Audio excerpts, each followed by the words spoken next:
ലോകജാലകത്തിലൂടെ നമ്മുടെ ജീവിത പങ്കാളിയെ കണ്ടെത്താൻ world matrimony. Social perception. How we perceive other people in our environment is also shaped by our biases. Moreover, how we perceive others will shape our behavior, which in turn will shape the behavior of the person we are interacting with. One of the factors biasing our perception is stereotypes. Stereotypes are generalizations based on a group characteristic. For example, believing that women are more cooperative than men or that men are more assertive than women are stereotypes. Stereotypes may be positive, negative, or neutral. In the abstract, stereotyping is an adaptive function. We have natural tendency to categorize the information around us to make sense of our environment. Just imagine how complicated life would be if we continually had to start from scratch to understand each new situation and each new person we encountered. What makes stereotypes potentially discriminatory and perceptual bias is this tendency to generalize from a group a particular individual. If the belief that men are more assertive than women leads to choosing a man over an equality qualified female candidate for a position, the decision will be based unfair and potentially illegal. Stereotypes often create a situation called self-fulfilling prophecy. This happens when an established stereotypes causes one to behave in a certain way, which lead the other party to behave in a way that confirms the stereotype. 6. If you have a stereotype such as Asian are friendly, you are more likely to be friendly toward an Asian person because you are treating the other person more nicely. The response you get may also be nicer, which confirms your original belief that the Asian are friendly. Of course, just the opposite is also true. Suppose you believe that young employees are slackers, you are less likely to give a young employee high level of responsibility or interesting and challenging assignments. The result may be that the young employee reporting to you may become increasingly bored at work and starting goofing off, confirming your suspicion that young people are slackers. Stereotypes persist because of a process called selective perception. Selective perception simply means that we pay selective attention to part of the environment while ignoring other parts with each. Particularly important during the planning process. Our background, expectation, and beliefs will shape which even we notice and which even we ignore. For example, an executive's functional background will affect the changes he or she perceives in the environment. 7. Executive with a background in sales and marketing see the changes in the demand for their product, while executives with a background in information technology may more readily perceive the changes in the technology the company is using. Selective perception may also perpetuate stereotypes because we are less likely to notice even that go against our beliefs. A person who believes that men drive better than women may be more likely to notice women driving poorly than men driving poorly. As a result, a stereotype is maintained because information to the contrary may not even reach our brain. Let's say we notice information that goes against our beliefs. What then? Unfortunately, this is no guarantee that we will modify our beliefs and prejudices. First, when we see examples that go against our stereotypes, we tend to come up with subcategories. For example, people who believe that women are more cooperative when they see a female is assertive may classify her as a career woman. Therefore, the example to the contrary does not violate that stereotype and is explained as an exception to the rule. 8. Or we may simply discount the information in one study. People in favor of against the death penalty were shown to study, one showing benefits for the death penalty while the others disconfirming any benefits. People rejected the study that went against their beliefs are methodologically inferior and ended up believing in their original position even more. 9. In other words, using data to debunk people's belief or previously established opinion may not necessarily work.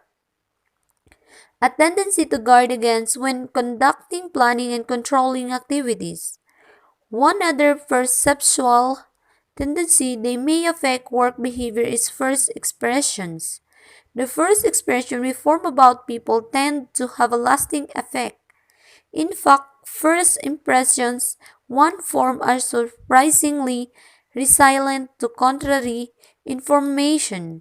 Even if people are told that the first impression were caused by inaccurate information, people hold on to them to a certain degree because once we form first expression, they become independent from the evidence that created them.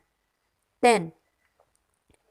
Therefore, any information we receive to the contrary does not serve the purpose of altering them. Imagine the first day that you met your colleague and she treat you in a rude manner, and when you ask for help, she brushes you off.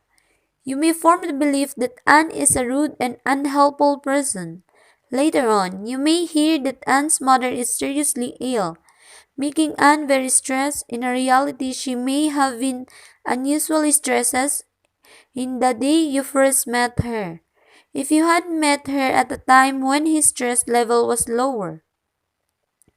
You could have thought that she is a really nice person, but chances are your impression that she is rude and unhelpful will not change even when you hear about her mother.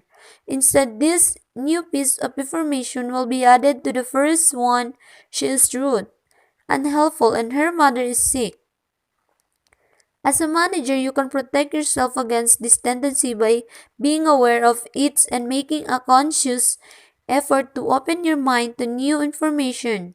It would also be to your advantage to pay careful attention to the first impression you create, particularly during job interviews. Key takeaway: perception is how we make sense of our environment in response to environmental stimuli.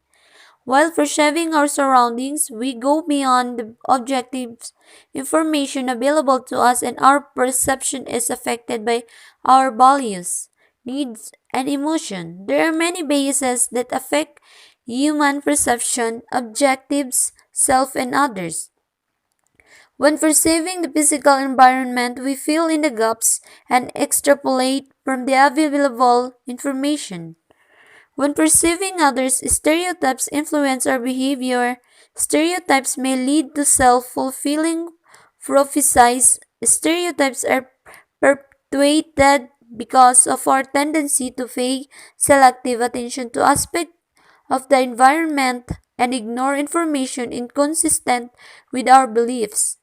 Understanding the perception process gives us a clue to understanding human behavior.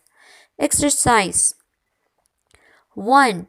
What are some of the typical errors or optical illusion that we experience when we observe physical objects? 2. What are the problems of false consensus error? How can managers deal with this tendency? 3. Describe a situation where perception biases have or could affect any of the POLC facet. Use an example you have experience of observe, or if you do not have such an example, create hypothetical situation. How do we manage the fact that human beings develop stereotypes? Is there such things as a good stereotypes? How would you prevent stereotypes from creating unfairness in management decision? 4. Describing a self-fulfilling prophecy you have experienced or observed in action. Was the prophecy favorable or unfavorable?